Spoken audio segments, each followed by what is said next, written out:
उद्धार के लिए नियमित रूप से कितने समय का नाम जप करना चाहिए एवं उस निर्धारित समय उद्धार में शब्द में समय नहीं है बच्चा, उद्धार शब्द में हर समय है।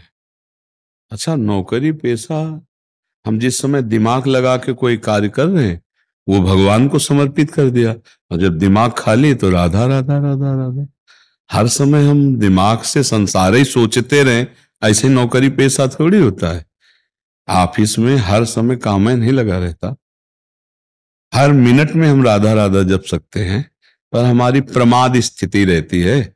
इसलिए हम उसको कह देते हैं कि हमारी 8 घंटे की ड्यूटी, 10 घंटे की ड्यूटी। 10 घंटे आप बराबर कार्यरत नहीं रहते, तो जिस समय कार्यरत नहीं रहते उस समय आप नाम जप कीजिए, और जो कार्य आप किए हैं उसे प्रभु को अर्पित कर दीजिए। उसे कर्म समर्पण कहते हैं, तो कर्म योग हो जाएगा, और नाम जप कर रहे हैं तो भक्ति योग हो जाएगा। दोनों से भगवत प्राप्ति अपने आप हो जाएगी। कोई भी कार्य ऐसा नहीं है जिसमें हम भजन ना कर सकें। हम भोजन पाते हुए नाम जप कर सकते हैं, फावड़ा चलाते हुए नाम जप कर।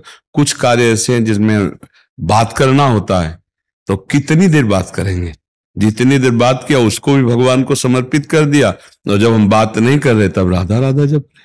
क्यों भाई? अगर हम अपना उद्धार चाहते हैं, मंगल चाहते हैं, तो फिर हम अपने को धोखे में न डालें, क्योंकि किस समय मृत्यु होगी हमें कुछ पता नहीं। जिस समय मृत्यु उस समय हम राधा बोलकर मरे तो श्री जी की प्राप्ति हो जाएगी। तो इसलिए उद्धार शब्द के लिए हमें हर समय का अभ्यास करना चाहिए। बहुत बढ़िया भजन करने के लिए कोई मेहनत की जरूरत नहीं है। जो भी कार्य कर रहे हो सब भजन में हो सकता है, यदि पाप कर्म ना हो तो। अब पाप कर्म कर रहे हो तो फिर भजन में मने फिर यहां तक पहुंच ही नहीं पाते, आप बातें नहीं कर पाते यदि पाप कर्म करते होते। अब संत समागम मिला तो इसका मतलब हरि कृपा है। अब मोहि भाव भरोसा हनुमंता, बिनु हरि कृपा मिले नहीं संता। पर कुसंग से बचता रहे। कभी कभी सत्संग में भी कुसंग हो जाता है। मान लो ऐसे लोग मिल गए जिनको आप सत्संगी समझते हो, वो आपकी धर्मनिष्ठा, आपकी गुरु निष्ठा हटाकर अपने में आकर्षित करना चाहें तो व्यतिक्रम हो जाएगा। संत संग या गुरु आज्ञा प्रभु की प्रीति के लिए होती है। अपने शरीर में राग कराने वाले संत नहीं होते, अपनी पूजा करवाने वाले भगवत पूजा, भगवत भाव। तो हम कुसंग को पहचाने, सत्संग को पहचाने। सत्संग भगवत प्राप्ति के लिए सिर्फ होता है। बड़े भाग पाइप सत्संगा, तो बिना प्रयास होई भव भंगा। भव माने संसार, संसार के राग का नाश। यही राग का नाश है कि हम व्यापार कर रहे हैं पर व्यापार करते हुए भी व्यापार नहीं कर रहे हैं। राधा राधा राधा भजन चल। हम बात कर रहे हैं, बात करते हुए भी संसार के कार्य करते हुए, सबसे मिलते हुए। ठाढ़े बैठे परे उताना, कबीर कहे हम राहें ठिकाना।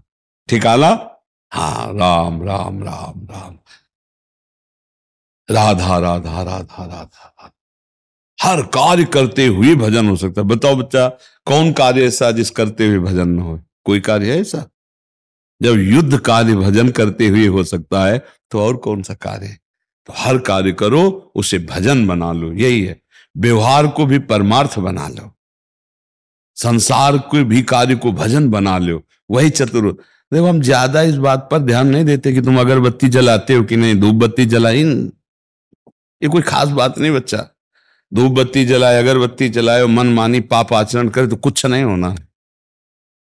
मान लो आप कोई पूजा नहीं करते हो, लेकिन आप राधा राधा जपते हो, किसी का अहित नहीं करते, दूसरों की सेवा करते हो, ये पूजा ही हो रही है।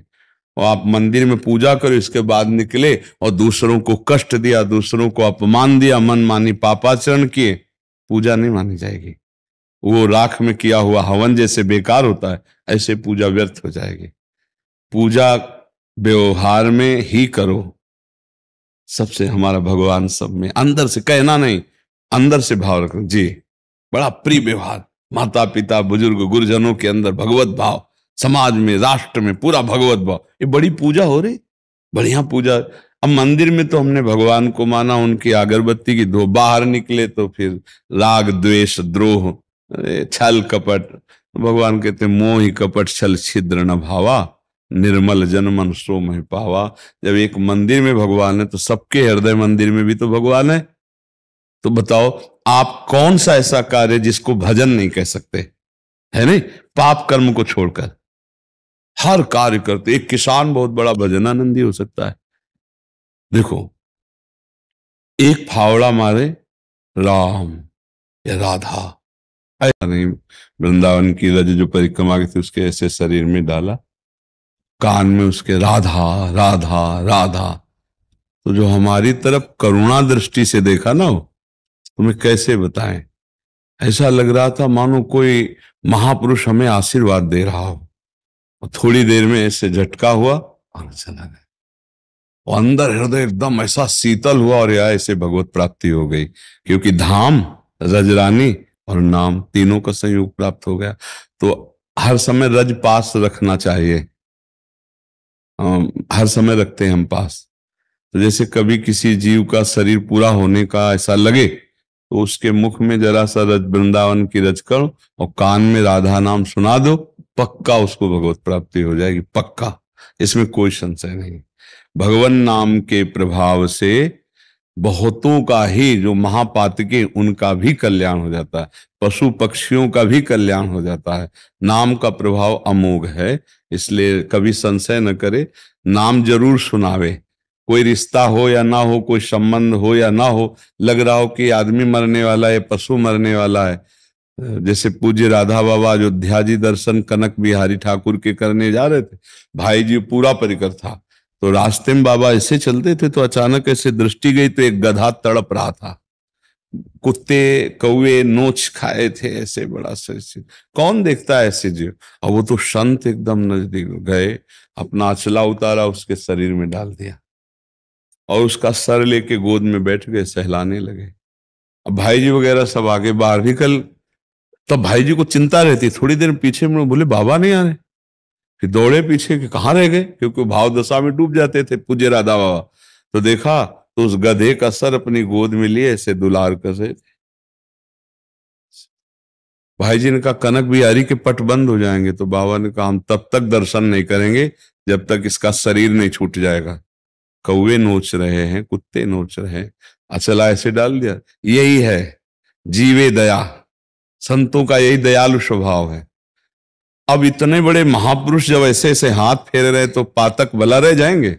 सारे पाप तत्काल कर्म विध्वंस हुए और थोड़ी देर में शरीर छूट गया। बाबा अचला लिए डाले और फिर कनक बिहारी के दर्शन के लिए गए। अब उसको परम पद की प्राप्ति हुई, गधे की योनि से सीधे भगवत प्राप्ति, क्योंकि संत के द्वारा भगवान नाम उच्चारण, स्पर्श, अपना वस्त्र डालना, इससे। तो कभी कभी अन्य योनियों को भी ऐसा सौभाग्य मिल जाता है, साधु समागम मिल जाता है। अब कोई नाम सुनाएगा तो साधु ही होगा, भले शरीर में पैंट शर्ट पहने हो। साधु स्वभाव को कहते, साधु स्थिति को कहते। हम मान लो भले ऐसे कपड़े पहने हो, गंदे आचरण करे तो साधु है क्या? पाखंडी है। और मान लो ऐसा कपड़ा पहने और बढ़िया आचरण करता है, नाम जप करता है तो साधु है। साधु के आचरण करे सो साधु, असाधु के आचरण करे सो असाधु। तो ये बात है कि नाम कीर्तन से, नाम सुनाने से, रज लगाने से निश्चित भगवत प्राप्ति हो जाती है। ये अनुभव की